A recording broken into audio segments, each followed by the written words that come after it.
nous allons voir le point suivant, le couple, les relations mari, femme, époux, épouse dans le couple. Et nous verrons plus tard les enfants.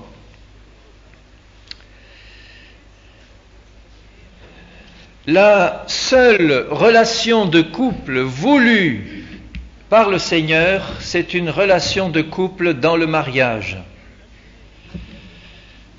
Le Seigneur a prévu que l'homme quitte son père et sa mère, qu'il s'attache à sa femme et qu'il forme avec elle une seule chair. Dès le livre de la Genèse, il en est ainsi. C'est la volonté de Dieu pour l'homme et la femme. Et le Seigneur a prévu dans sa grâce un plan de bonheur parfait sur cette terre entre un homme et une femme qui s'aiment de l'amour du Seigneur. Et je le disais dans ma première réunion, je ne crois pas qu'il y ait sur la terre, je pense, dans une relation humaine, de bonheur plus intense que celui qui est éprouvé par un homme et par une femme qui s'aiment vraiment de l'amour agapé du Seigneur. Et c'est la raison pour laquelle les souffrances et les détresses et les frustrations sont si grandes quand cet objectif du Seigneur n'est pas atteint. Dans Proverbe 18, 22, il est écrit « Celui qui trouve une femme trouve le bonheur ». C'est une grâce de Dieu. Celui qui trouve une femme qui lui est donnée par la grâce de Dieu trouve le bonheur.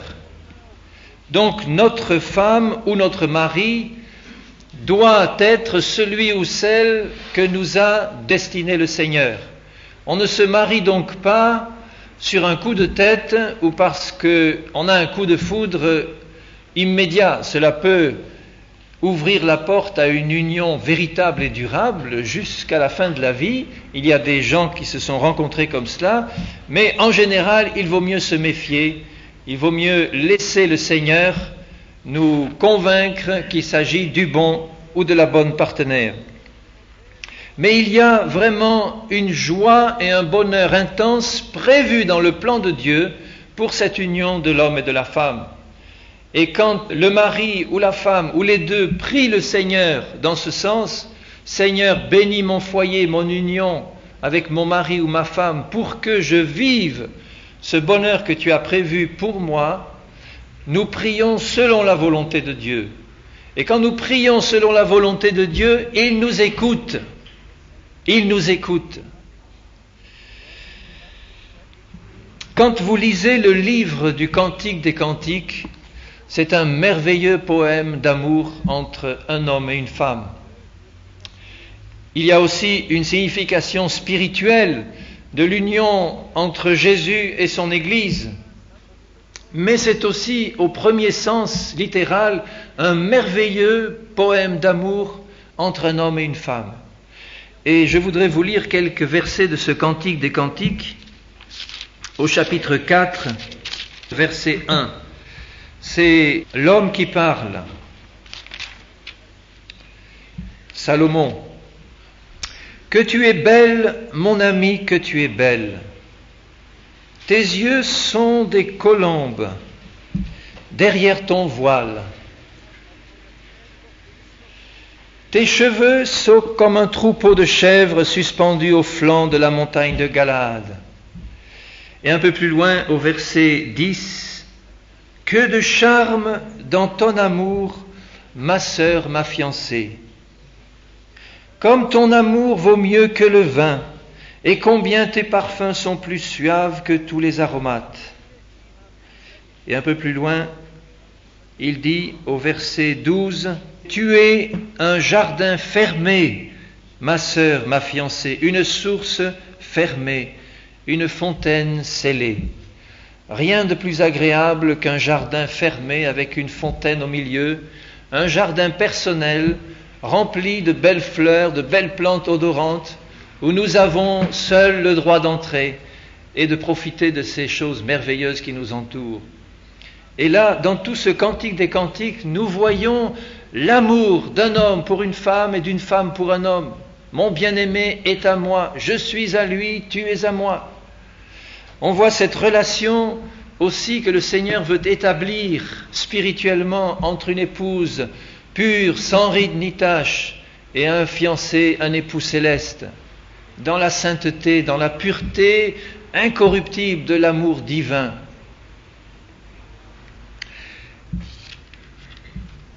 Dans le livre de l'Apocalypse, au chapitre 21, nous lisons au verset 1er « Puis je vis un nouveau ciel et une nouvelle terre, car le premier ciel et la première terre avaient disparu, et la mer n'était plus. Et moi, Jean, je vis descendre du ciel d'auprès de Dieu la ville sainte, la nouvelle Jérusalem, préparée comme une épouse qui s'est parée pour son époux.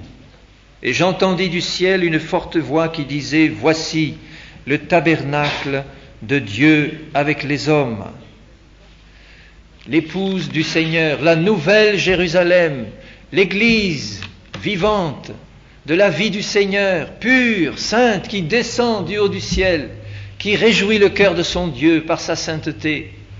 Il lui a été donné de se préparer. Nous lisons au chapitre 19, la page avant, et au verset 7.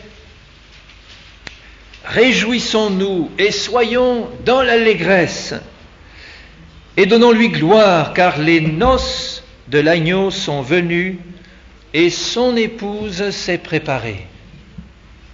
Et il lui a été donné de se revêtir d'un fin lin éclatant pur, car le fin lin, c'est la justice des saints. » Voilà ce que Dieu demande à sa fiancée. Et voilà aussi ce que le Seigneur demande à la fiancée terrestre et aux fiancés terrestres.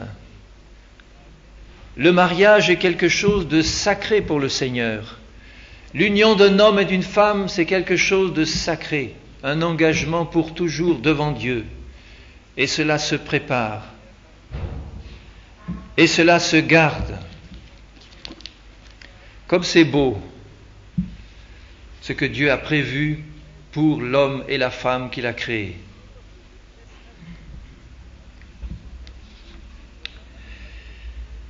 Alors, qu'est-ce que ce mariage que le Seigneur désire pour l'homme et la femme? Je crois qu'il s'agit d'une alliance. Et l'alliance, dans la Bible, c'est quelque chose de très fort. Rien ne doit rompre une alliance conclue devant le Seigneur et selon la volonté de Dieu. Seule la mort peut séparer l'homme et la femme mariés. C'est un engagement volontaire, libre et définitif d'un homme envers une femme, d'une femme envers un homme. Un engagement volontaire, libre et définitif. Il ne doit y avoir aucune idée de retour en arrière. Pour le Seigneur, c'est un engagement définitif. Même quand un homme et une femme ne sont pas chrétiens, même quand ils ne connaissent pas Dieu, quand ils se marient pour Dieu, il s'agit d'un engagement définitif. Même s'ils ne s'en rendent pas compte. Ils sont mariés devant Dieu, même s'ils ne le connaissent pas.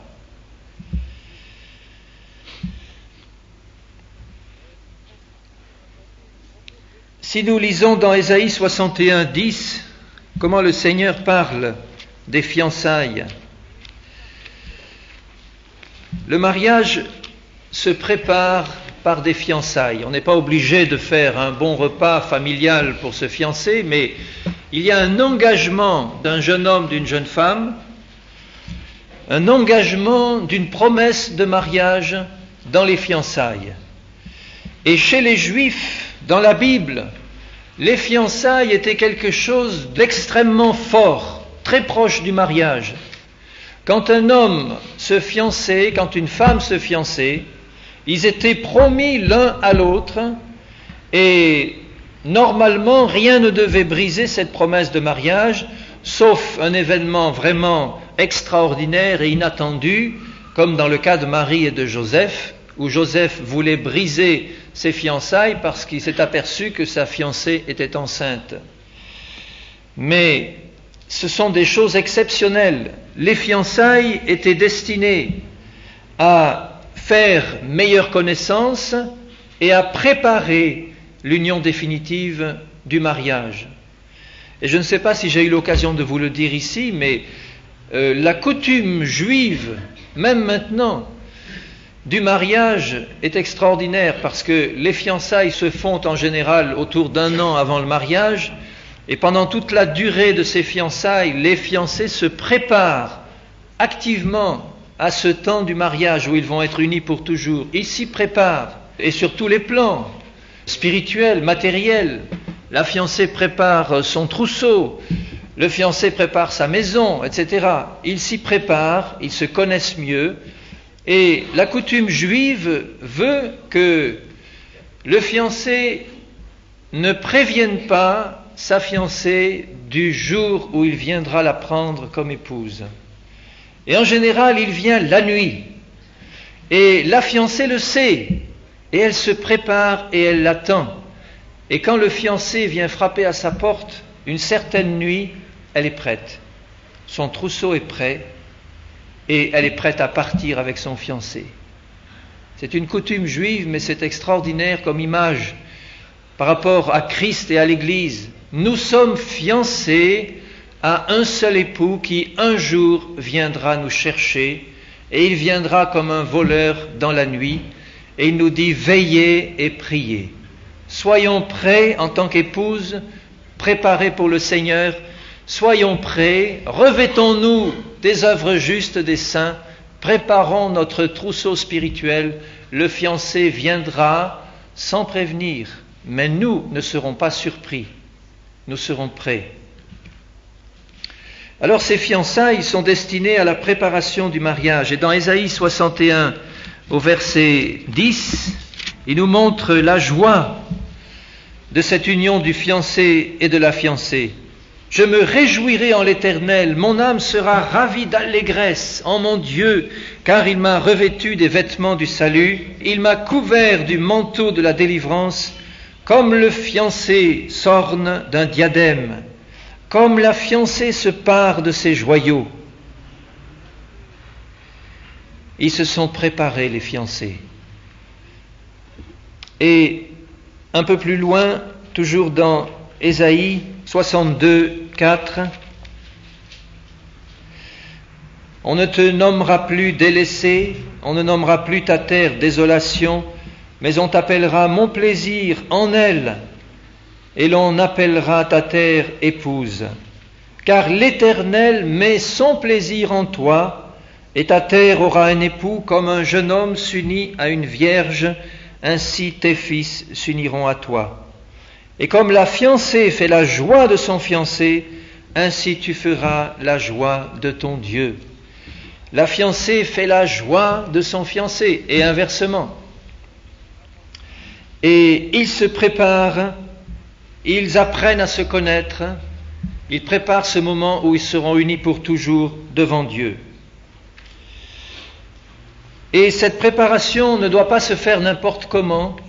Je pense que quand il s'agit en particulier d'un jeune homme et d'une jeune fille chrétienne, ces temps de fiançailles, ce sont des temps extrêmement importants et des temps qui ne doivent pas être passés n'importe comment comme des fiancés peuvent le faire dans le monde. Je disais qu'il était nécessaire de se garder sexuellement pur, et il est très important de le répéter. Et il est aussi important d'éviter les tentations et les situations où les fiancés pourraient tomber dans le péché. Éviter les situations où ils peuvent se trouver trop isolés ou seuls trop longtemps.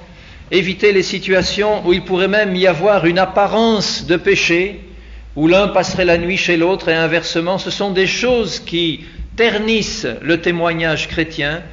Et je crois que ce sont des choses à éviter. De même, dans les manifestations de tendresse et d'affection trop évidente en public. Il y a une décence et une pudeur à respecter chez les fiancés chrétiens. Alors jusqu'où faut-il aller? Je pense que l'Esprit du Seigneur nous le montre et nous devons être sensibles à la direction du Saint-Esprit pour nous dire « Attention, là tu vas trop loin, là tu tombes dans l'impudicité ou dans la convoitise. »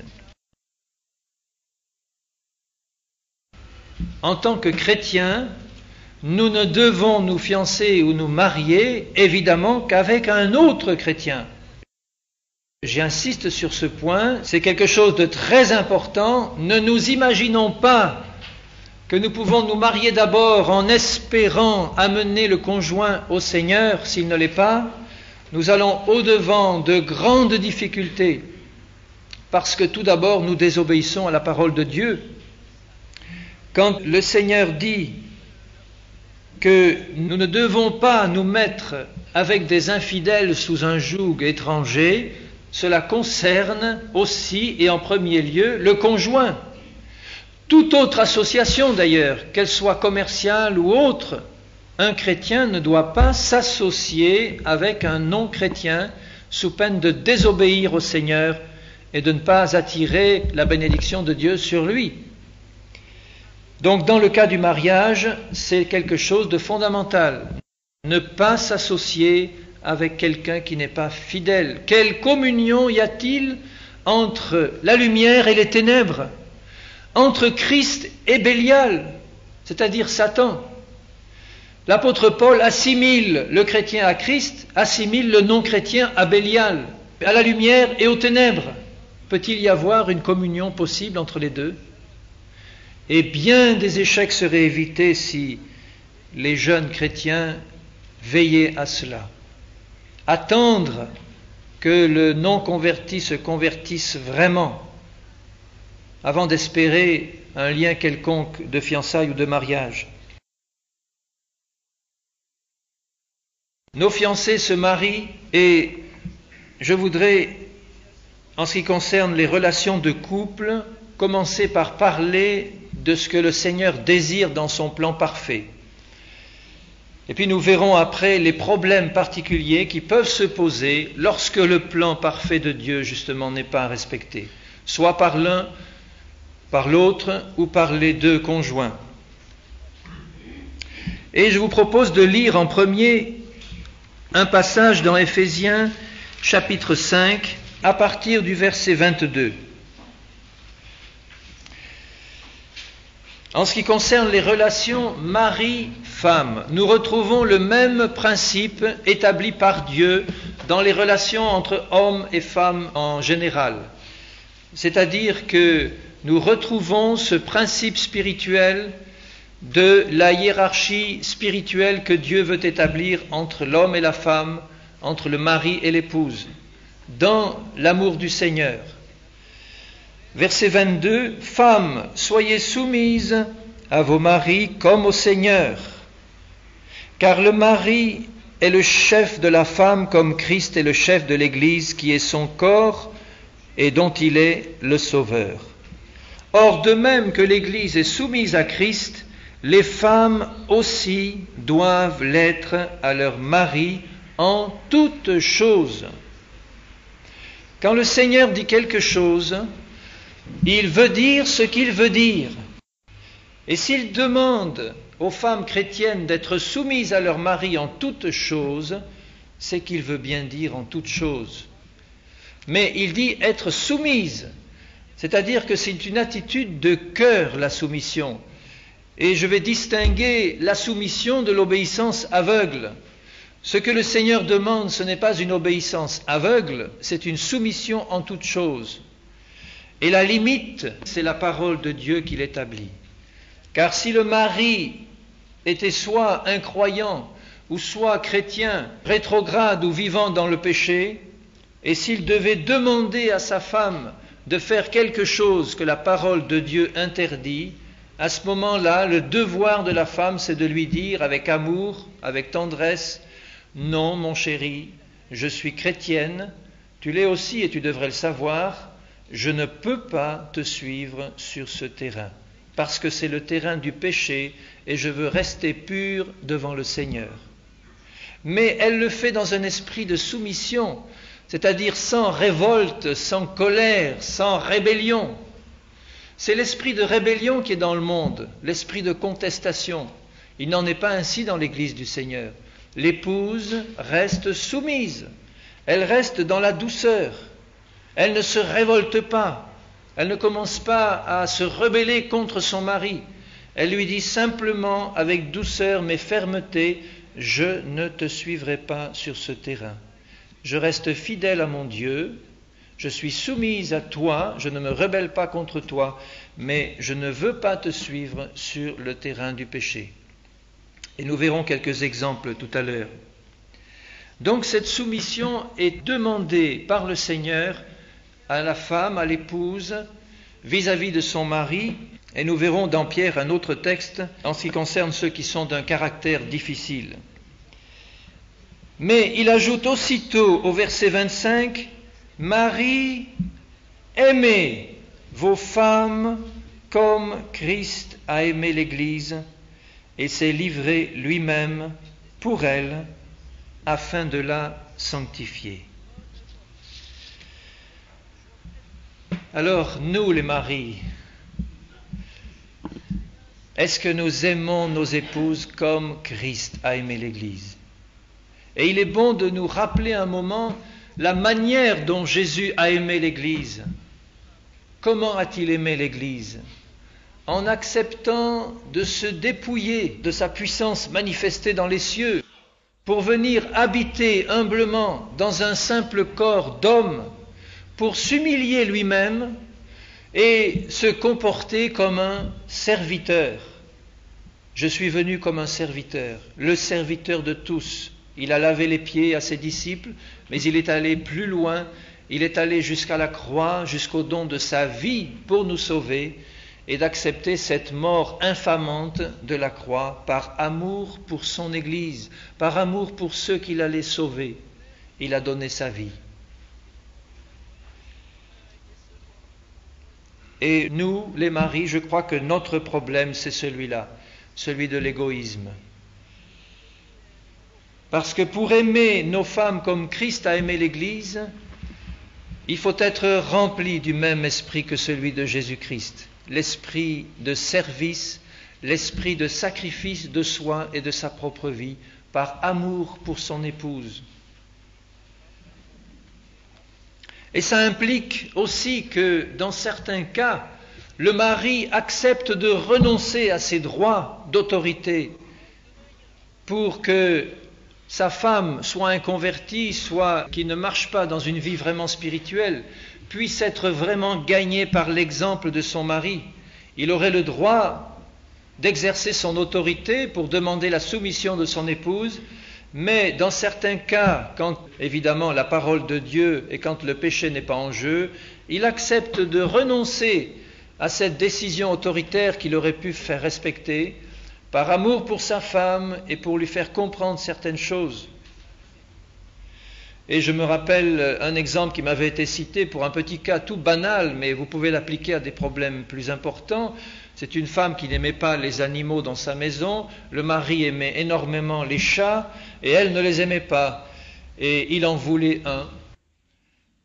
Et quand il a vu l'opposition de sa femme, il lui a fait comprendre qu'il aurait bien aimé avoir un chat, et la femme a dit non. Et ils ont eu, pas une dispute, mais enfin une discussion vive sur ce sujet. Et ils se sont séparés sur ce mouvement d'humeur. Et puis, chacun de son côté, le Seigneur a parlé au cœur de chacun. Il a dit au mari, mais bien sûr, tu sais que tu pourrais lui imposer et tu pourrais lui montrer ce passage. Sois soumise en toutes choses à ton mari. C'est pas un péché d'avoir un chat chez soi. Mais par égard pour ton épouse et pour ta femme, tu vas renoncer à ce que tu voudrais avoir et tu vas le lui dire, ma chérie, d'accord, je respecte ta position, je renonce à ce chat. Et pendant ce temps-là, le Seigneur parlait à son épouse et lui dire, tu as été un peu dur quand même avec ton mari, tu vois qu'il aime les chats, après tout c'est pas si terrible, il y a un peu de travail à faire pour le nourrir et nettoyer, mais Il aime ça. Pourquoi tu veux le priver de ce plaisir par égoïsme? Accepte donc. Elle a dit oui Seigneur, je capitule. Et ils se sont retrouvés et ils ont eu une conversation fort intéressante. Et ils ont vu comment le Saint-Esprit peut agir pour régler ce problème. Et à la limite, je dirais que qu'il ait ou pas son chat, ça n'avait plus d'importance, parce que tous les deux avaient accepté de renoncer par amour pour l'autre à leurs droits. Et appliquer ça à des problèmes bien plus importants, eh bien nous verrons là la clé de la solution de beaucoup d'arguments entre mari et femme. Par amour réciproque, accepter de renoncer à certains droits. Et c'est cela qui veut dire aimez vos femmes comme Christ a aimé et s'est livré lui-même. Alléluia. Et nous avons besoin de la grâce de Dieu, nous maris, pour vraiment être remplis de cet amour vis-à-vis de nos épouses. Et nous leur faciliterons grandement la tâche, je vous assure. La tâche que Dieu leur demande, c'est-à-dire d'être soumises à des maris qui les aiment comme Christ a aimé l'Église.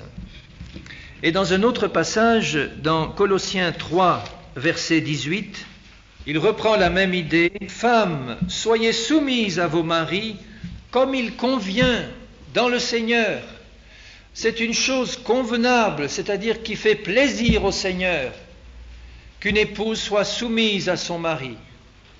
Et il ajoute, « Marie, aimez vos femmes, ne vous aigrissez pas contre elles. Ne soyez pas remplis d'aigreur, d'amertume, mais aimez-les, parce que l'amour du Seigneur ne s'aigrit pas. Il est plein de patience et de bons fruits. Aimez vos femmes. » Et il le répète, le Seigneur le répète à plusieurs autres passages, comme si le problème vraiment de la femme, c'était une difficulté à se soumettre, et le problème des maris, une difficulté vraiment à aimer. Et je crois que le Seigneur connaît bien le fond de nos cœurs. Il les connaît bien. Et c'est la raison pour laquelle il peut apporter sa guérison. Dans 1 Pierre 3, l'apôtre dit « Femmes, soyez de même soumises à vos maris. » Et le « de même » est important parce que « de même » se rapporte au passage qui précède. Et si nous lisons le passage qui précède, chapitre 2, verset 13, « Soyez soumis à cause du Seigneur à toute autorité établie parmi les hommes. » Et parmi ces autorités, il y a celle du mari. Et au verset 18, « Serviteurs, soyez soumis en toute crainte à vos maîtres, non seulement à ceux qui sont bons et doux, mais aussi à ceux qui sont d'un caractère difficile. » Il est plus facile, évidemment, pour une épouse d'être soumise à un mari qui est d'un caractère bon et doux. Mais que faire quand il est d'un caractère difficile? Eh bien là, la parole est claire. Sois soumis en toute crainte, c'est-à-dire en toute crainte du Seigneur, à ton maître, même s'il est d'un caractère difficile. Car c'est une grâce, ce n'est pas une excuse pour nous maris, du tout, mais c'est une grâce que de supporter des afflictions par motif de conscience envers Dieu quand on souffre injustement. En effet, quelle gloire y a-t-il à supporter de mauvais traitements pour avoir commis des fautes? Mais si vous supportez la souffrance lorsque vous faites ce qui est bien, c'est une grâce devant Dieu. Et c'est à cela que vous avez été appelés. Ça veut dire destinés. C'est à cela que nous, chrétiens, nous avons été destinés. Hommes, femmes, mari ou épouse, de toute manière, le Seigneur nous a destinés à supporter de mauvais traitements sans avoir commis de faute. Celui qui veut vivre saintement sera persécuté. Satan a une haine totale contre Jésus et il la reporte sur les enfants de Dieu. Et l'esprit de Satan est dans le monde, il est le maître de ce monde. Et nous pouvons être sûrs que quand nous nous efforcerons de marcher dans la sainteté, dans l'obéissance, nous allons supporter par la volonté de Dieu de mauvais traitements de la part des autres sans que nous ayons jamais rien fait de mal. C'est la volonté de Dieu. Nous ne devons pas nous étonner quand cela nous arrive, mais nous devons le considérer comme une grâce. Toutefois, après avoir bien examiné nos vies, pour savoir si les mauvais traitements que nous recevons ne sont pas dus à notre mauvais caractère ou à notre mauvais comportement, mais que nous soyons bien sûrs d'être dans la volonté de Dieu, d'exercer le fruit de l'esprit, de le manifester, et plus nous le manifesterons, et plus nous serons soumis à des persécutions injustes. Alors, est-ce que nous sommes prêts? Et le cas peut aussi se présenter pour des maris pieux, mariés à des femmes qui ne sont pas chrétiennes et qui sont d'un caractère détestable, qui les persécutent. Il y a aussi ce cas qui existe, mais en général c'est le cas inverse qui est le plus fréquent. Mais cela peut arriver à l'un comme à l'autre. Recevoir de son conjoint de mauvais traitements à cause de Christ, à cause du témoignage que nous rendons, à cause du simple fait de vivre selon la parole de Dieu. Est-ce que nous sommes prêts à recevoir des traitements injustes sans murmurer, sans commencer à nous apitoyer sur nous-mêmes, sans commencer à nous plaindre devant Dieu, comme si cela n'était pas la volonté de Dieu? Sommes-nous si ignorants de la parole du Seigneur, qui nous dit clairement, c'est à cela que vous avez été appelés, chrétiens, recevoir des traitements injustes. Pourquoi? Au verset 21, parce que Christ aussi a souffert pour vous, vous laissant un exemple afin que vous suiviez ses traces. Lui qui n'a pas commis de péché, dans la bouche duquel il ne s'est pas trouvé de fraude. Lui qui, injurié, ne rendait point d'injure. Maltraité, ne faisait point de menaces, mais s'en remettait à celui qui juge justement. Femmes, soyez de même soumises à vos maris. Vous voyez le rapport entre les deux passages? Soyez de la même manière soumises à vos maris qui sont d'un caractère difficile. Afin que si quelques-uns n'obéissent pas à la parole, ils soient gagnés sans parole. C'est peut-être difficile, mes sœurs, mais c'est la volonté de Dieu, sans parole. Par la conduite de leurs femmes, en voyant votre manière de vivre chaste et réservée. Je ne minimise pas les souffrances de nombreuses sœurs en Christ qui souffrent sous l'autorité tyrannique d'un mari qui n'est pas chrétien, ou même, hélas, quelquefois, d'un mari qui se dit chrétien et qui tyrannise son épouse. Je ne minimise pas du tout ces souffrances et je les connais très bien dans beaucoup d'entretiens que nous pouvons avoir. Mais nous devons être ouverts à la solution que le Seigneur nous propose. Et cette solution, c'est celle-là.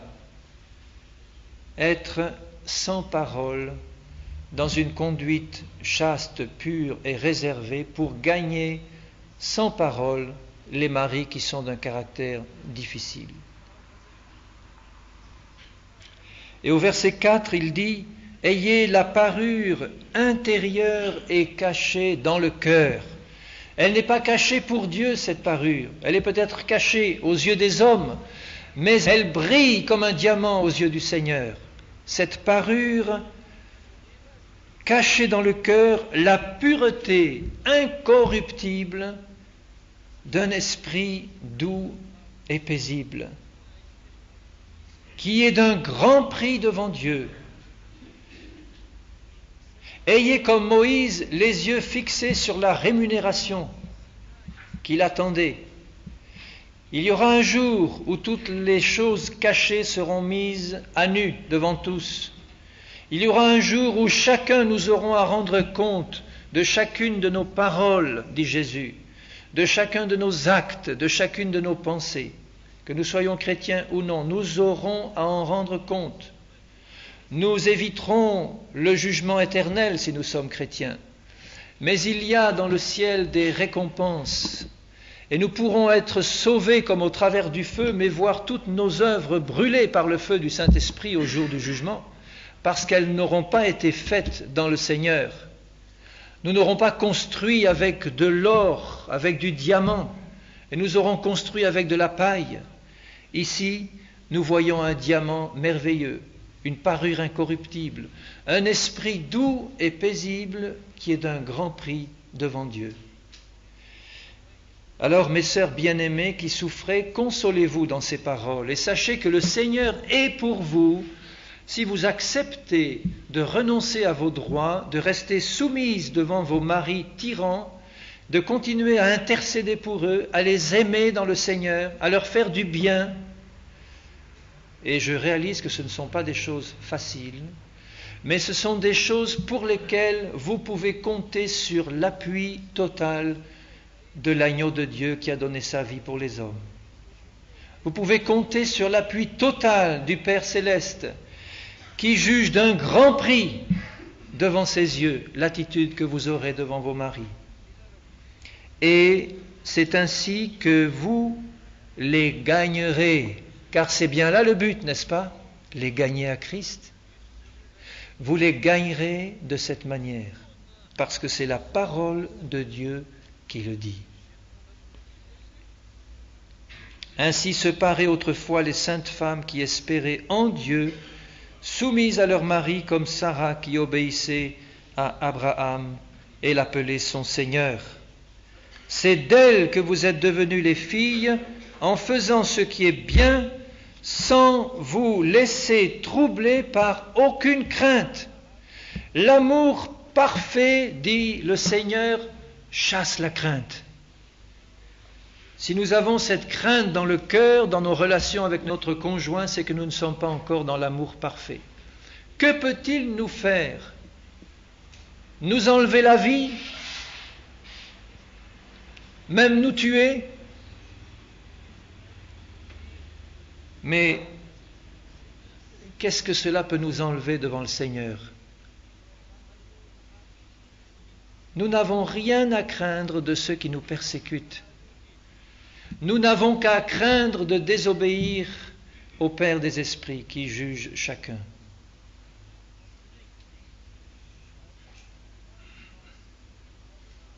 Marie, montrez à votre tour de la sagesse dans vos rapports avec vos femmes comme avec un sexe plus faible.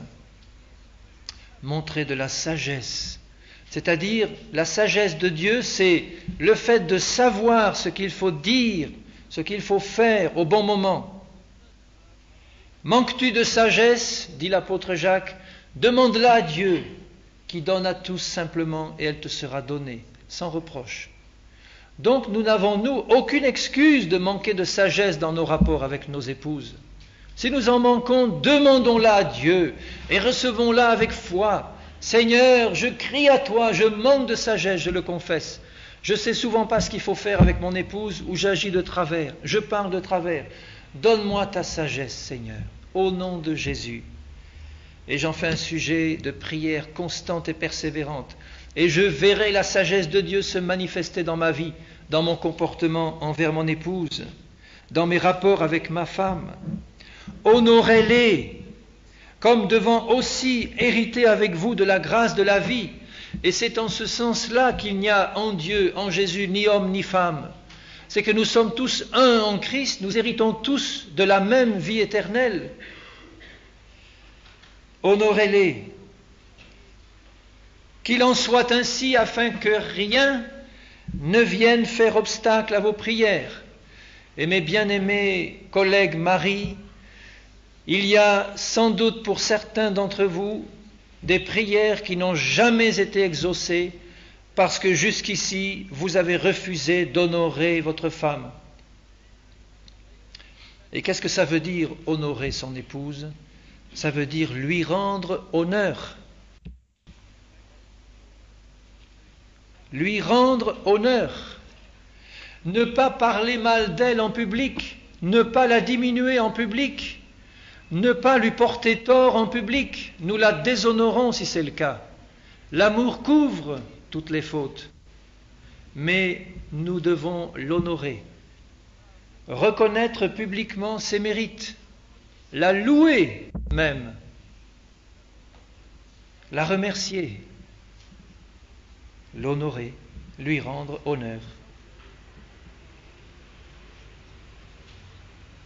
Et si nous commençons à le faire de bon cœur, et non pas comme un pesant fardeau, de bon cœur parce que nous reconnaissons les mérites de notre épouse, et nous désirons de tout cœur l'honorer comme l'aide précieuse que Dieu a prévue pour moi, pour nous, à ce moment-là, nous verrons peut-être les écluses des cieux s'ouvrir et nos prières être davantage exaucées.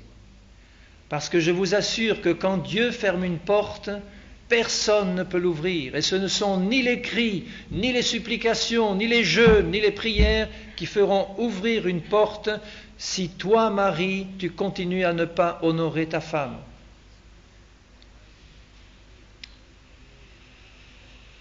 Et au verset 8, il ajoute « Enfin soyez tous, donc mari et femme, animés des mêmes pensées et des mêmes sentiments, pleins d'amour fraternel. » J'aime bien ressentir dans mon cœur l'amour de Christ pour celle qui est mon épouse devant Dieu. Et il s'agit aussi d'un amour qui est complet sur tous les plans, un amour conjugal, un amour du Seigneur, un amour fraternel, parce qu'elle est aussi ma sœur en Christ et mon épouse. Et je dois être rempli de cet amour aussi d'amitié, amour fraternel. C'est plus que l'amour passion, c'est l'amour amitié. Je t'aime comme un frère, comme une sœur, je t'aime comme une épouse bien-aimée, comme un époux bien-aimé, mais nous sommes ensemble dans ce que le Seigneur veut que nous fassions. Nous sommes comme les deux doigts de la main. Et nous accomplirons ensemble tout ce que tu as prévu que nous fassions, Seigneur. Et pour moi, ça a été personnellement une leçon que j'ai dû apprendre, péniblement quelquefois, mais j'ai réalisé, parce que Dieu me l'a fait comprendre, que tout ce que nous entreprenons ensemble devant le Seigneur, nous le réussissons. C'est extraordinaire. Alors, voyant cela, eh bien, nous en avons vite tiré la conclusion. Évitons de prendre une décision importante, soit l'un, soit l'autre, parce que nous nous sommes rendus compte que quand c'était le cas, quand nous prenions une décision importante sans consulter l'autre et sans nous être mis d'accord, en parlant, en priant, eh bien, ça ne marchait pas. Alors que quand nous en parlons, quand nous nous mettons d'accord, ensemble, le Seigneur met sa bénédiction. Et vous connaissez la promesse de Jésus dans Matthieu 18, là où deux se mettent d'accord pour demander une chose quelconque, cela leur est accordé. Quand deux se mettent d'accord dans leur cœur, et le terme du mot grec utilisé, c'est symphonein, être en symphonie dans le cœur. Quand un mari et une femme, un époux et une épouse sont en symphonie dans le cœur, parce qu'il n'y a pas d'ombre, pas de nuage entre eux, ou s'il y en a eu, ils ont été confessés et lavés dans le sang de Jésus. Quand ils se mettent d'accord pour demander quelque chose au Seigneur, il le leur donne. Mais ça, c'est révolutionnaire. C'est fantastique. Et le diable le sait très bien. Et la première des tâches qu'il a en tête, c'est de briser l'unité du couple parce qu'il connaît cette promesse de Jésus, là où deux se mettent d'accord. Et qui sont ces deux d'abord ? C'est le mari et c'est la femme.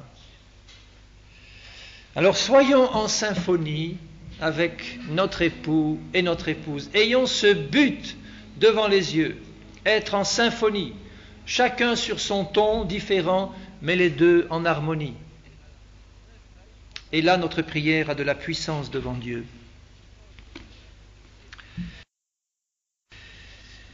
Regardez dans Jean 10, verset 11, « Le bon berger donne sa vie pour ses brebis. » Et sur le plan du couple, le mari aussi peut être assimilé au berger du couple. D'ailleurs, quand David commet l'adultère avec Bathsheba, Nathan le prophète vient le voir et lui raconte la parabole de l'homme qui avait une brebis et qui se l'a fait prendre par un autre qui en avait beaucoup et qui n'avait pas eu pitié de lui, qui n'en avait qu'une, une petite brebis.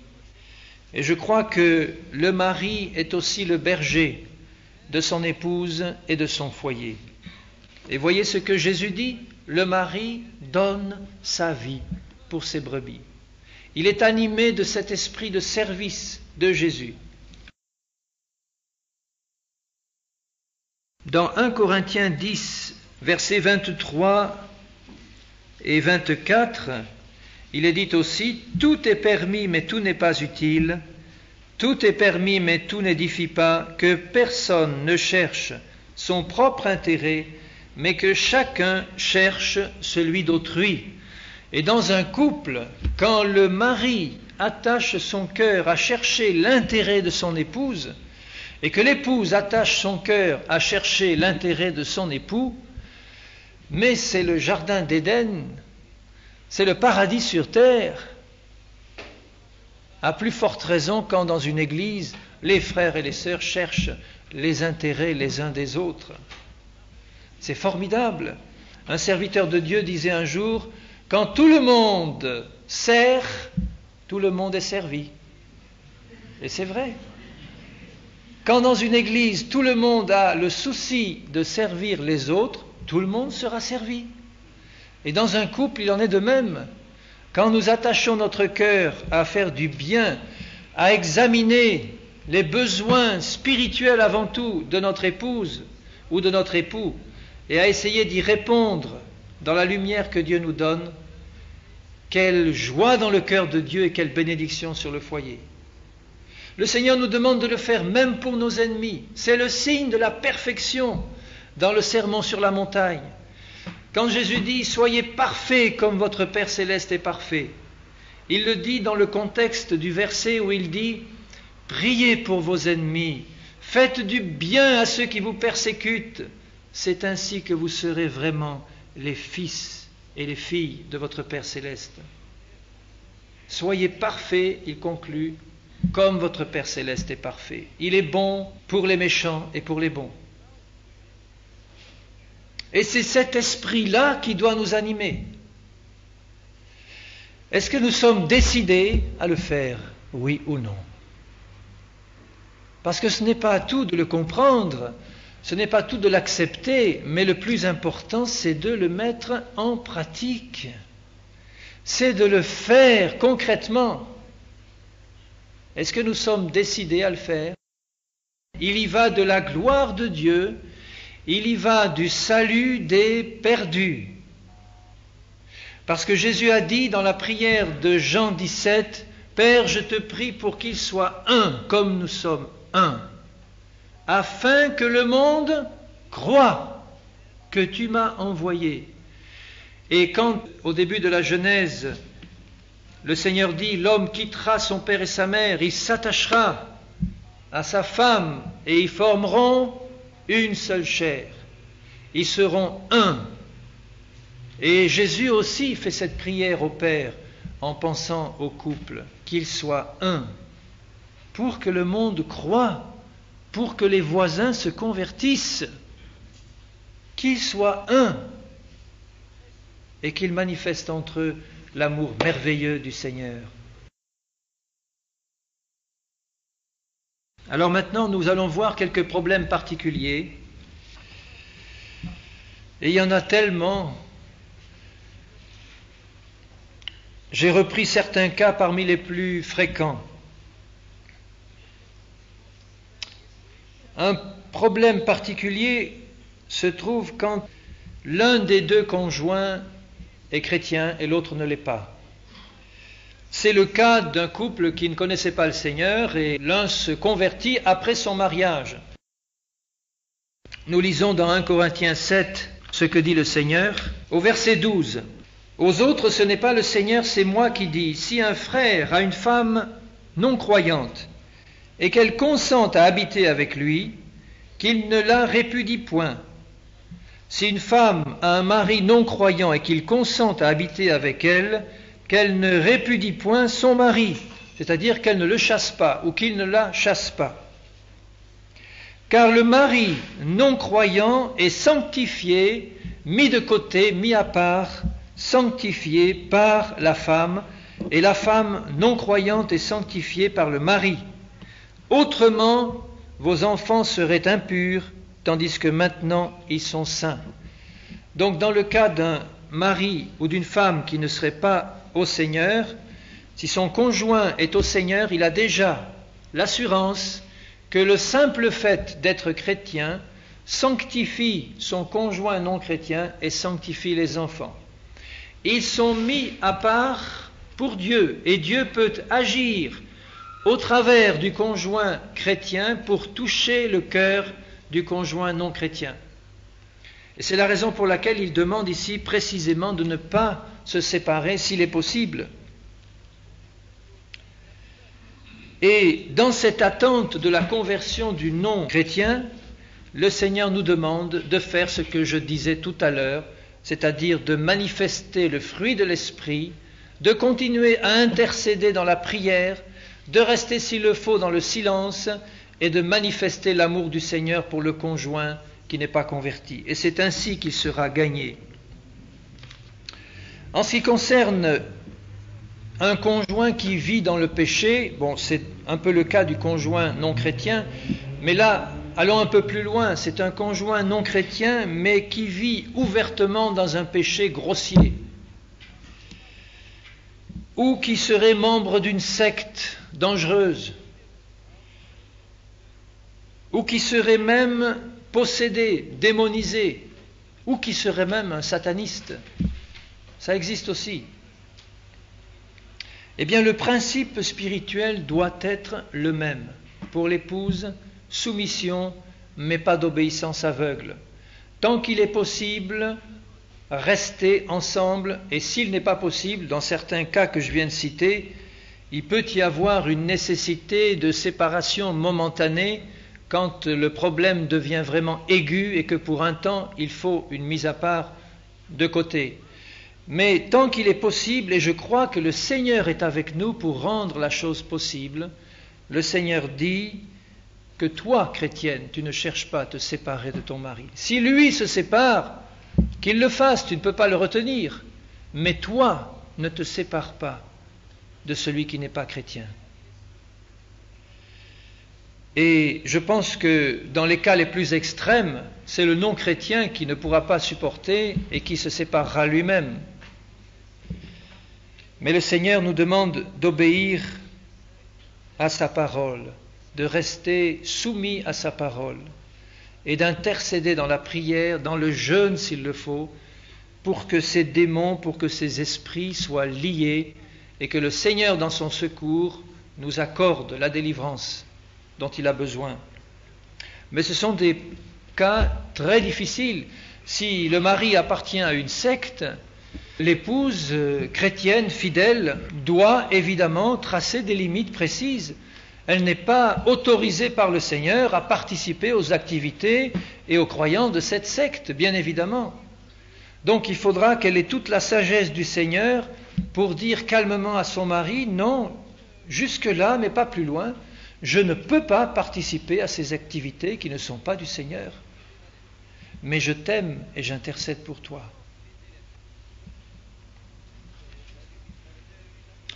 S'il s'agit d'un mari malade mental, le cas peut se présenter aussi.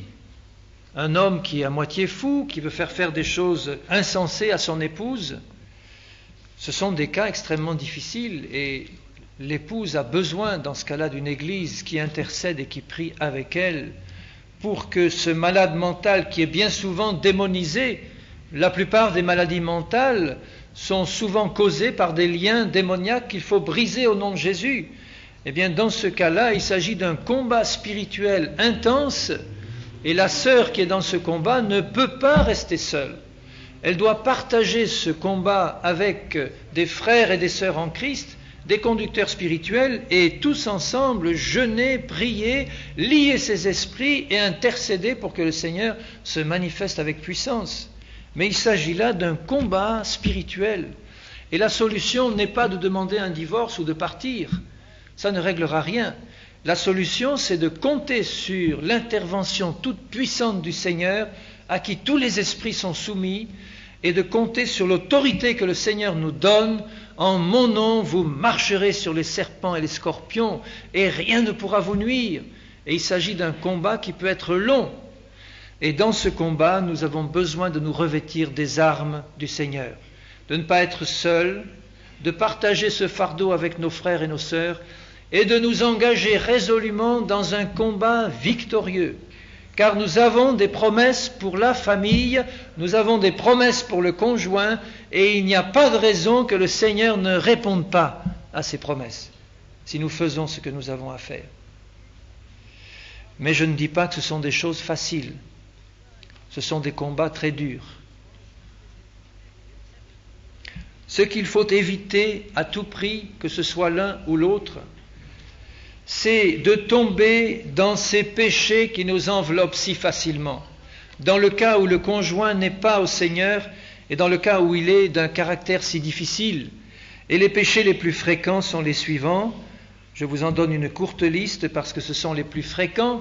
Apitoiement de soi, ressentiment, colère, amertume, justification de soi ou repliement sur soi, abandon complet.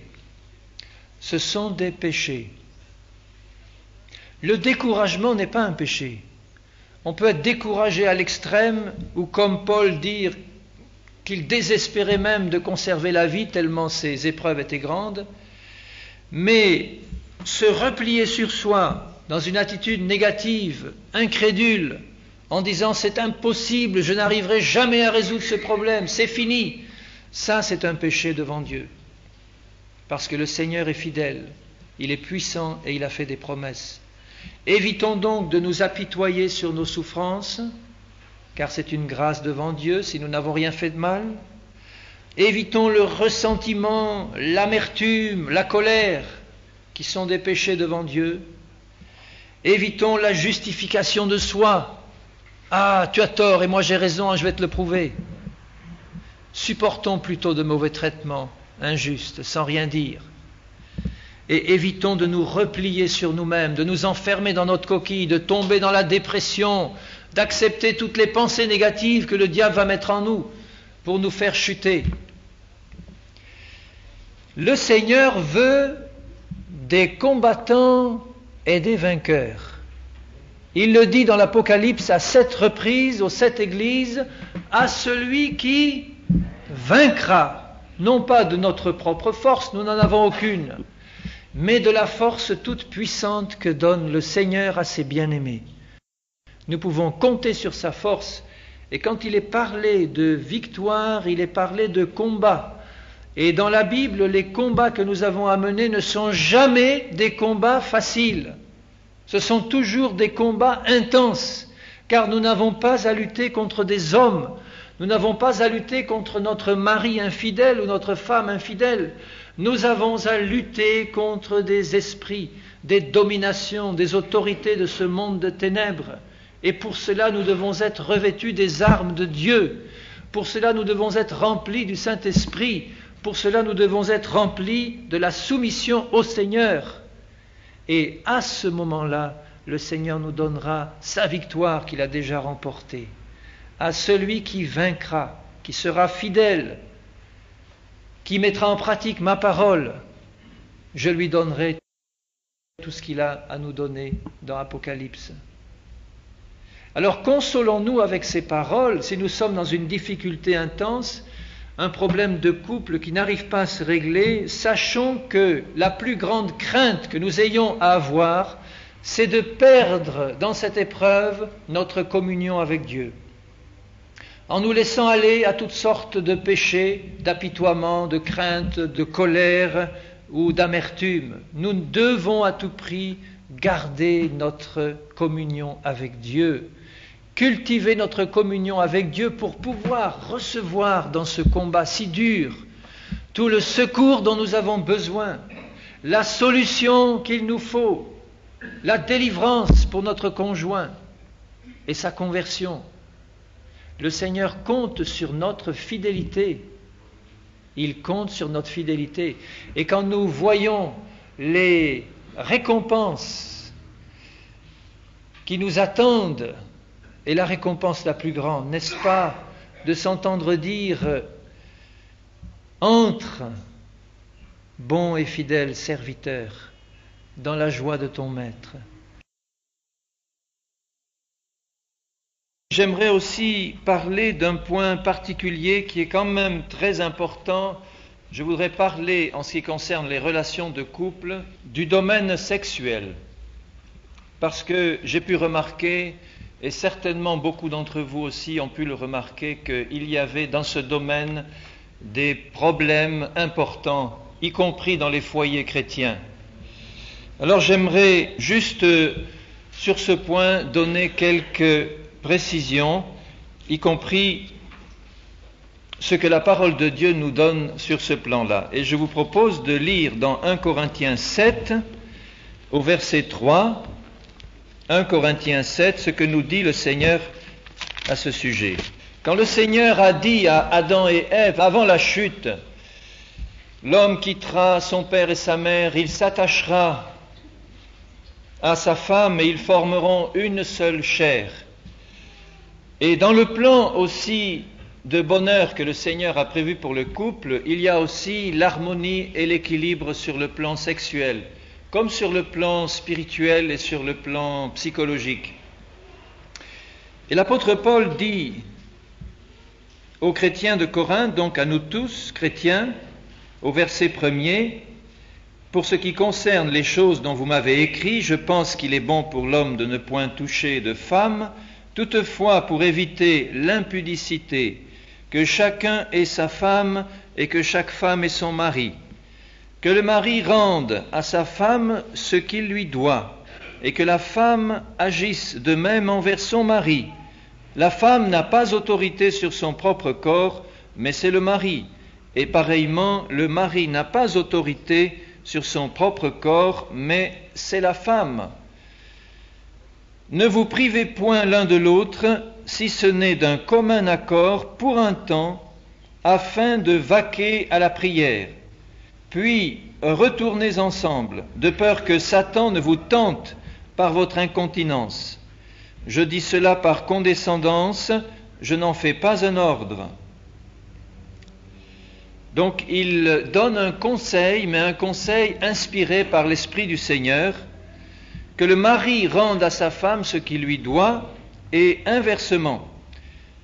Et il est important de souligner là que ce n'est pas le mari qui a autorité sur son propre corps, mais sa femme, et inversement aussi.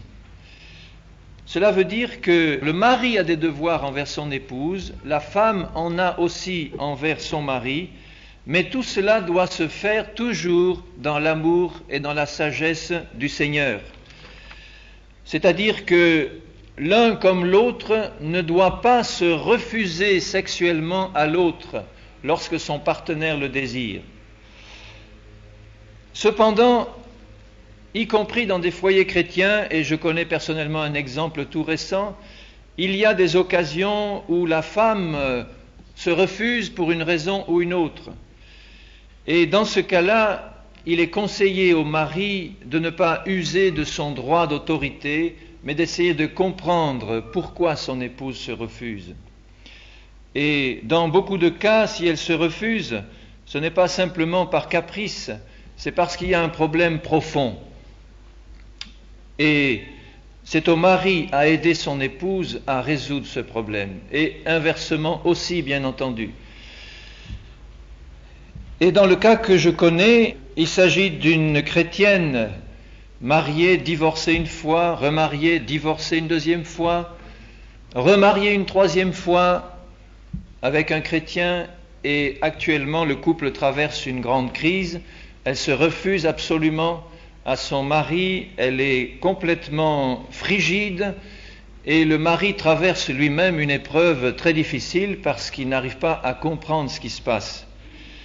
Et quand il a demandé conseil, le conseil que je lui ai donné personnellement, c'est d'intercéder pour son épouse et d'essayer, avec la grâce de Dieu, d'établir un contact, une communion, une communication avec elle pour essayer de comprendre ce qui se passe et avoir une discussion en profondeur avec elle, ce qui n'avait pas encore été le cas. Il y a des cas que je connais aussi où la femme se refusait sexuellement à son mari et elle était complètement frigide parce qu'elle avait été violée dans sa petite enfance. Et ce viol avait entraîné un lien démoniaque sur cette femme qui l'avait rendue frigide et qui n'arrivait pas à rétablir des relations sexuelles normales avec son époux. Et c'est un couple chrétien. Et il a fallu que la lumière du Saint-Esprit se fasse dans la vie de cette femme qui avait même oublié qu'elle avait été violée, tellement ça s'était passé dans sa petite enfance. Et dans ce cas-là, le Saint-Esprit a dû remettre en lumière cet événement tragique et lui montrer qu'à cette occasion-là, un démon était entré en elle et avait pris possession de sa vie, et il a fallu qu'elle reçoive une délivrance que le Seigneur lui a donnée, bien sûr, parce qu'il est venu libérer les captifs. Et lorsqu'elle a été délivrée, elle a pu, avec joie, et bien sûr à la grande joie de son époux aussi, reprendre des relations sexuelles complètement normales avec son époux. Donc quand il est dit « ne vous privez point l'un de l'autre », c'est un conseil qui s'adresse à des chrétiens sains et équilibrés, mais il y a des cas où malheureusement cet équilibre n'est pas présent et le Saint-Esprit désire mettre en lumière toutes choses pour que la guérison s'installe dans le couple. Le Seigneur veut que le couple ait des relations sexuelles normales, heureuses, pleines et complètes. Mais il demande aussi, le Seigneur, que d'un commun accord, ils se privent l'un de l'autre pour un temps, afin de vaquer à la prière. Donc le Seigneur demande que dans certaines occasions aussi, il y ait comme un jeûne sexuel qui soit accepté d'un commun accord par le couple pour vaquer à la prière. Donc je pense que le fait de ne pas respecter ce conseil du Seigneur va certainement troubler l'efficacité de la prière. C'est-à-dire que si le couple se livre à des rapports sexuels alors que le Seigneur voudrait les mettre à part pour la prière, ils désobéissent à ce moment-là à la volonté du Saint-Esprit. Il y a des moments conduits par le Saint-Esprit où l'un comme l'autre doivent reconnaître que le Seigneur demande une mise à part, un arrêt, un jeûne sexuel. Parce que rien ne doit nous distraire de la prière dans certains moments. De la même manière que le jeûne de nourriture est parfois indispensable pour que nous concentrions tous nos efforts dans la prière sur le Seigneur, que nous nous mettions vraiment à part, que nous mettions de côté les désirs naturels et normaux de la chair pour que nous puissions nous concentrer vraiment sur le Seigneur. Et à ce moment-là, le Seigneur peut nous parler. Notre cœur est prêt à l'écouter plus précisément.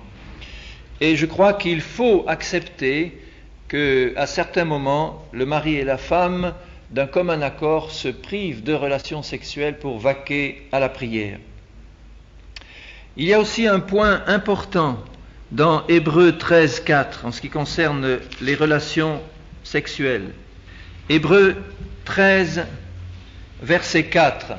« Que le mariage soit honoré de tous, et le lit conjugal exempt de souillure, car Dieu jugera les impudiques et les adultères. » Il parle à des chrétiens. Le lit conjugal doit être pur de toute souillure.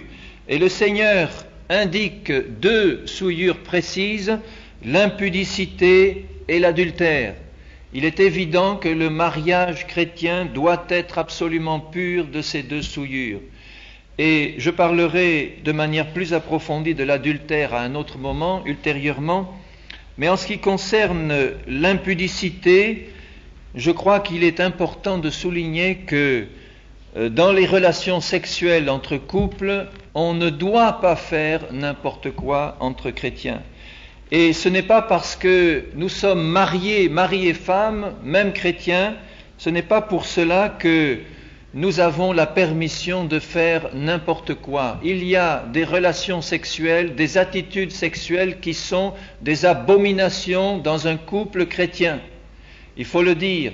Il n'y a qu'une seule, et je me sens autorisé à le dire sous l'onction du Saint-Esprit, il n'y a qu'une seule position sexuelle qui soit permise par le Seigneur, c'est la position naturelle. Et toutes les autres sont des abominations devant le Seigneur. Que ce soit la sodomie, que ce soit toute autre perversion sexuelle, ce n'est pas parce qu'il y a mariage, mari et femme, qu'ils sont autorisés à faire n'importe quoi. Et il est important, bien-aimés frères et sœurs, que s'il y en a ici, ou parmi ceux qui nous écoutent, qui se livrent à des attitudes, des positions sexuelles qui ne sont pas valables devant le Seigneur, il faut s'en repentir et demander que le Saint-Esprit nous conduise dans la sainteté et dans la pureté dans ce domaine-là aussi. Il est très important de le réaliser, car Dieu jugera les fornicateurs et les impudiques. Et il y a une fornication qui peut exister aussi même dans un couple chrétien, par la pratique de toutes sortes d'attitudes abominables, qui sont en fait des perversions et qui viennent de l'enfer. Le Seigneur nous demande de rechercher la pureté en toutes choses, que le lit conjugal soit exempt de toute souillure, de chercher la vertu dans le domaine conjugal. Et pour terminer sur ce plan des relations entre couples, je voudrais vous lire 2 passages dans la Bible qui nous montrent, en guise de conclusion, ce que c'est qu'un mauvais mari et ce que c'est qu'une bonne épouse. Bon, il se trouve que j'ai pris ces 2 exemples, il pourrait y en avoir d'autres, mais ils illustrent très bien ce que peut être un mauvais mari pour sa femme et ce que peut être une bonne épouse pour son mari. Évidemment, vous prendrez le contre-pied, mari. En ce qui concerne le bon mari, il suffit de prendre le contraire de ce qui sera lu ici dans la description du mauvais mari. Mais si nous lisons dans Matthieu 23, le Seigneur s'adresse aux scribes et aux pharisiens hypocrites. Et sans tordre le sens de la parole de Dieu, j'ai pris cette description des pharisiens et des scribes hypocrites pour qualifier le comportement de mauvais mari, c'est-à-dire de conducteurs spirituels mauvais de leur famille. Et je pense que vous verrez vous-même en lisant cette description qu'elle peut très bien s'appliquer à la conduite d'un mauvais mari. Elle est très pratique. Et au chapitre 23 et au verset 3, lisons ceci en pensant donc à ce que peut être la conduite d'un mauvais mari. « Faites donc et observez tout ce qu'ils vous disent, mais n'agissez pas selon leurs œuvres, car ils disent et ne font pas. » Voilà ce que fait un mauvais mari. Il dira constamment, mais il ne fera pas. Il critiquera, il reprochera, mais il ne donnera pas le bon exemple. Il lie des fardeaux pesants et les met sur les épaules, je pourrais dire, de leur épouse.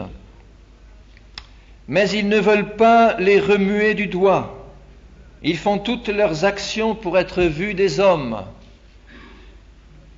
Ils portent de larges phylactères, etc., de longues franges à leurs vêtements. Ils aiment la première place dans les festins ou chez eux, et les premiers sièges dans les synagogues ou dans leurs salles à manger. Ils aiment être salués dans les places publiques, à être appelés par les hommes rabbi, rabbi.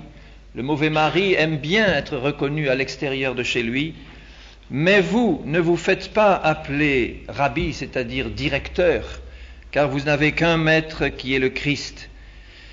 Et un peu plus loin, il dit, au verset 13, « Malheur à vous, mauvais mari, parce que vous fermez à vos femmes le royaume des cieux, vous n'y entrez pas vous-même, et vous n'y laissez pas entrer ceux qui veulent entrer. Cela peut se produire aussi.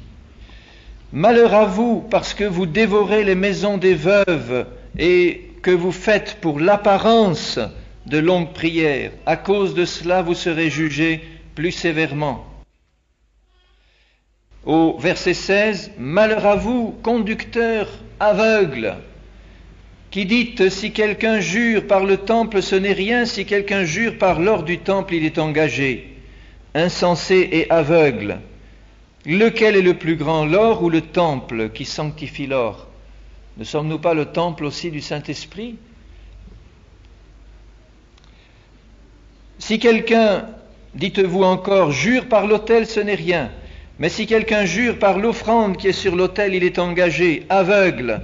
Lequel est le plus grand, l'offrande ou l'autel qui sanctifie l'offrande? Malheur à vous, au verset 23, parce que vous payez la dîme et que vous laissez ce qui est plus important dans la loi, la justice, la miséricorde et la fidélité envers votre épouse. Là, c'est moi qui rajoute, mais vous transposez. C'est cela qu'il fallait pratiquer, sans négliger les autres choses. Conducteur aveugle qui coulait le moucheron et qui avalait le chameau. Vous mettez le doigt sur quelque chose qui en fait n'a aucune importance et les problèmes graves qui sont dans votre propre vie, vous les passez de côté. Au verset 25, malheur à vous parce que vous nettoyez le dehors de la coupe et du plat et qu'au-dedans ils sont pleins de rapines et d'intempérance. Pharisiens aveugles, nettoie premièrement l'intérieur de la coupe et du plat, afin que l'extérieur aussi devienne net. Et vous lirez vous-même le reste de ce chapitre jusqu'au verset 39. Voyez-vous ce que Jésus dit en parlant des conducteurs aveugles? Le mari est le conducteur de son foyer. Il ne doit pas être un hypocrite. Il ne doit pas être quelqu'un qui dit et qui ne fait pas. Il ne doit pas juger et critiquer sur les apparences ou les petites choses, mais il doit être un modèle pour son foyer. Et en ce qui concerne la description de l'épouse fidèle et vertueuse, nous avons, vous la connaissez, une merveilleuse description dans Proverbe 31. J'aimerais lire avec vous ceci. Et mes bien-aimées sœurs, vous y reconnaîtrez. Il y a dans le livre des Proverbes un proverbe qui dit « Une femme vertueuse est la couronne de son mari ». C'est dans Proverbe 12. Et dans Proverbe 31, il nous est montré une description de la femme vertueuse, le modèle à suivre. Verset 10. « Qui peut trouver une femme vertueuse ?» Et je peux dire, gloire à Dieu, qu'en ce qui me concerne, j'en ai trouvé une. Alléluia, gloire à Dieu. Elle a bien plus de valeur que les perles. Le cœur de son mari a confiance en elle. Et les produits ne lui feront pas défaut. Elle lui fait du bien et non du mal. Il y a d'autres proverbes qui disent « Il vaut mieux habiter à l'angle d'un toit qu'habiter avec une femme querelleuse ». Une femme querelleuse est comme une gouttière qui fuit un jour de pluie. Alors, mes bien-aimées sœurs, gardez cet esprit doux et paisible, n'est-ce pas, qui est d'un grand prix devant Dieu. Elle lui fait du bien et non du mal. Si le Seigneur Jésus nous demande de faire du bien, même à nos ennemis, à combien plus forte raison à nos époux, qui est notre prochain le plus proche. Tous les jours de sa vie, elle lui fait du bien. Et il n'est pas dit là, elle lui fait du bien simplement les jours où il est de bonne humeur, mais tous les jours de sa vie.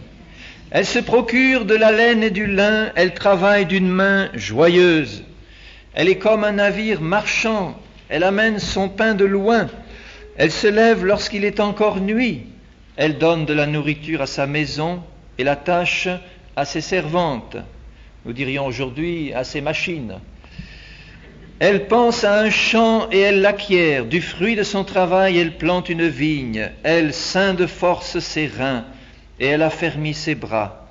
Elle sent que ce qu'elle gagne est bon, sa lampe ne s'éteint point pendant la nuit. Elle met la main à la quenouille et ses doigts tiennent le fuseau. Elle tend la main au malheureux, elle tend la main à l'indigent. Elle ne craint pas la neige pour sa maison, car toute sa maison est vêtue de cramoisis. Elle se fait des couvertures, elle a des vêtements de fin lin, de pourpre. Son mari est considéré aux portes. Voyez-vous, mes sœurs, vous pouvez augmenter la considération de votre mari aux portes de la ville par la vertu dont vous ferez preuve au foyer. Lorsqu'il siège avec les anciens du pays, elle fait des chemises et les vend. Bien sûr, tout ceci n'est pas à prendre au sens littéral, mais simplement pour montrer que la femme vertueuse est une femme active dans son foyer. Et en passant, puisque nous citons ce passage, j'aimerais souligner que je pense personnellement, je ne vous impose pas cette conviction, mais je pense personnellement de tout mon cœur que la place d'une femme chrétienne est dans son foyer, pour le bonheur de son mari et de ses enfants. Je sais bien que dans l'esprit du monde actuel, avec tout ce qu'il y a à acheter, les revenus d'un seul mari ne suffisent souvent pas. Et bien souvent, beaucoup de femmes sont amenées à trouver un travail, du moins en France c'est le cas. Mais je crois vraiment de tout mon cœur que le plan parfait de Dieu, c'est que la femme reste au foyer pour s'occuper de son mari et de ses enfants. Et s'il y a des questions d'argent qui se posent, eh bien, revenons à la promesse du Seigneur qui nous dit « Cherchez d'abord le royaume de Dieu et sa justice, et tout le reste vous sera donné en plus. » Et là, en ce qui nous concerne, quand nous avons quitté notre travail bien rémunéré pour vivre par la foi avec une famille de 5 enfants, dont des grands qui font des études supérieures, eh bien, nous avons vraiment compté sur la grâce de Dieu et il a été fidèle en toutes choses. Donc, s'il est capable de pourvoir aux besoins d'une famille comme la nôtre, par exemple, sans salaire, mais avec sa grâce, il le fera pour une famille où le mari travaille avec un petit salaire, à plus forte raison. Et vous verrez la paix et la joie du foyer grandir, parce qu'une maman qui travaille à l'extérieur, le foyer a bien du mal à manifester pleinement la paix et la joie de Dieu, surtout quand il y a des petits-enfants.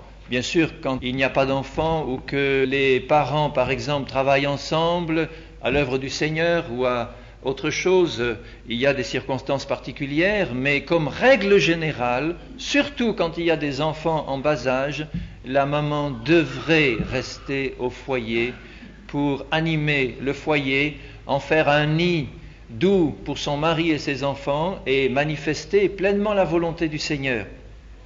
Et c'est ce qui est décrit là, dans ce passage. Il est dit au verset 25, « Elle est revêtue de force et de gloire, elle se rit de l'avenir, elle ouvre la bouche avec sagesse, et des instructions aimables sont sur sa langue.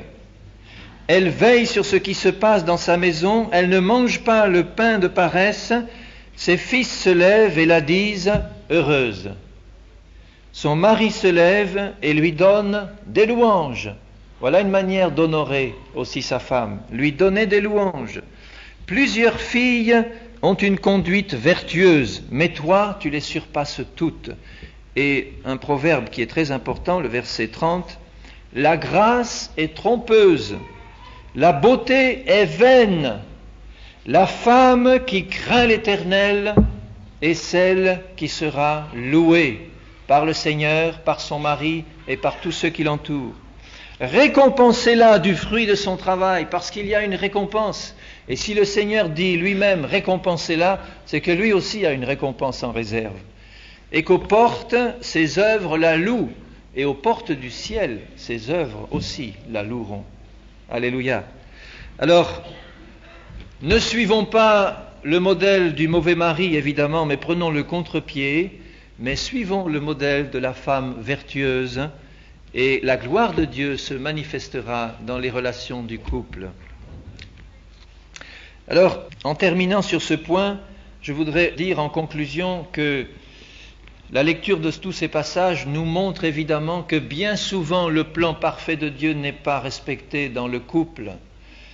Et l'attitude que nous devons avoir dans cette situation-là, c'est l'attitude que nous demande le Seigneur, c'est-à-dire d'ouvrir notre cœur à sa lumière, de réaliser ce que le Seigneur veut et de nous repentir de nos mauvaises voies.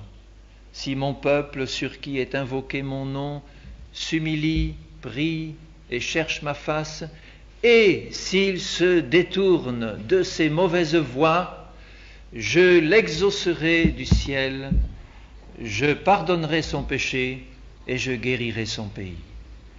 Et c'est ce que le Seigneur veut faire. Si nous, en tant que mari ou femme chrétienne, nous réalisons notre péché, notre égoïsme, notre mauvaise façon de vivre, il ne faut pas tomber dans la dépression pour cela, mais il faut lever les yeux en haut, se tourner vers le Seigneur et dire « Seigneur, je reconnais mon péché ». Dire à son mari ou à sa femme « Mon bien-aimé, ma bien-aimée, je reconnais mon péché devant toi et devant le Seigneur et je t'en demande pardon, mon Dieu, je t'en demande pardon, mon bien-aimé, ma bien-aimée. Et je me repens de ces mauvaises œuvres et j'y renonce. Je porte du fruit digne de la repentance. Il ne s'agit pas simplement de verser d'abondantes larmes et de recommencer le lendemain ou 6 mois après. Mais il faut supplier le Seigneur de nous accorder une repentance profonde, réelle, de nous montrer l'horreur du péché qui a amené la destruction dans le couple et dans le foyer, et dire « Seigneur, accorde-moi, je t'en supplie, une repentance réelle. Montre-moi ce que c'est que le péché, et fais-le-moi comprendre pour que je m'en détourne. » Et le Seigneur le fera. Il nous donnera le don de la repentance, il nous montrera ce qu'il faut faire, et nous le ferons. Nous renoncerons au péché, nous nous relèverons vainqueurs au pied de la croix et nous repartirons avec notre épouse ou notre époux dans le chemin que le Seigneur nous trace. Seigneur mon Père, je réalise qu'il y a tant et tant de choses à dire sur ce problème si important. Je n'ai fait qu'effleurer, Seigneur, la surface et je te prie de tout mon cœur de compléter par ton Saint-Esprit tout ce qui manque à cet exposé, de faire pénétrer ces paroles dans nos cœurs, Seigneur, pour que nous les mettions en pratique. Car ce que tu veux, c'est nous bénir. Ce que tu veux, c'est la bénédiction sur le couple, sur le foyer que tu as créé. Seigneur notre Dieu, nous voulons te prier en particulier pour ceux parmi nous ici qui sont dans des situations de couple inextricables, qui sont à toi, qui t'appartiennent, mais dont le conjoint ne t'appartient pas, Seigneur, et qui subissent des mauvais traitements, qui subissent toutes sortes de souffrances, de vexations, et qui sont là comme des blessés au bord du chemin. Seigneur, tu es le bon Samaritain, et nous comptons et nous te demandons ton secours pour ces brebis blessées, ces brebis qui sont sur le bord du chemin, qui sont sur le point de flancher, qui sont complètement découragés. En ce moment même, Seigneur, tous ensemble, nous intercédons pour ces brebis. Nous te demandons, Seigneur, de les renouveler dans la foi, en ton intervention puissante, de leur montrer que la seule crainte qu'elles peuvent avoir, c'est de ne plus être en communion avec toi, mais que si elles le sont, elles peuvent recevoir de toi maintenant et à chaque fois un renouveau de vie, un renouveau de force, de persévérance, pour aller jusqu'au bout dans la victoire que tu veux leur donner. Et nous te le demandons de manière puissante, Seigneur. Je veux vraiment te prier pour que ces brebis-là, tu les renouvelles en ce moment même, qu'elles sentent en ce moment même un renouveau de ton Saint-Esprit, qu'elles repartent d'ici avec un courage renouvelé en toi, le Tout-Puissant, à qui tous les ennemis te sont soumis, toi le bon, le grand berger des brebis. Ô Père, merci pour ce renouveau. Et à ceux qui sont fermes dans la foi, nous te demandons, Seigneur, de nous tenir encore debout jusqu'au bout. Que tu nous fasses la grâce, Seigneur, de pouvoir toujours être à l'écoute de ta voix, de nous comporter toujours mieux avec l'amour que tu nous donnes pour notre mari ou notre femme, et que tu nous révèles pleinement les zones d'ombre de nos cœurs, tout ce qu'il faut encore améliorer, tout ce fruit de l'esprit que nous n'avons pas encore porté et que tu veux nous voir porter. Père, nous te le demandons au nom de Jésus. Amen.